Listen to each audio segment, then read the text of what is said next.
Everything he wore belonged to his cousin, Emika. He carried himself as if he had bought them himself. As he strode past a group of students, he noticed the subtle but undeniable shift in how they treated him. The boys who barely noticed him before now offered him handshakes. The girls who used to ignore his greetings smiled at him. Even the teachers seemed to pay more attention when he spoke in class.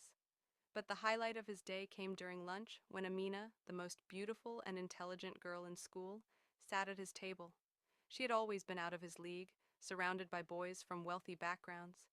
Yet today, she was here, laughing at his jokes, asking about his weekend, and complimenting his sense of style. Toby's heart pounded. He had always dreamed of this moment. But deep down, a question lingered in his mind. How long could he keep up this lie?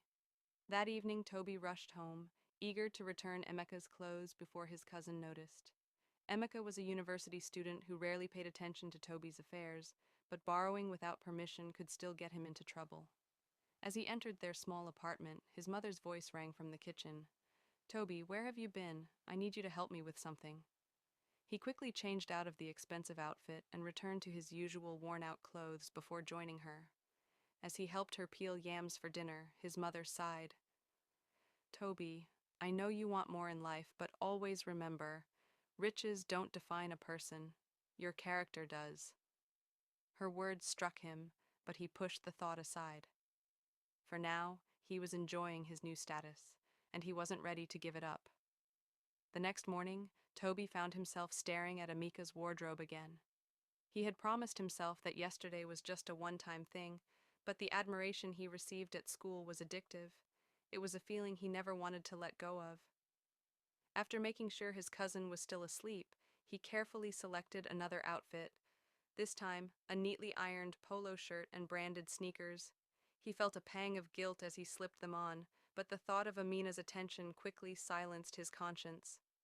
At school, the transformation continued. Toby was no longer just another student in the crowd. He was now someone worth noticing.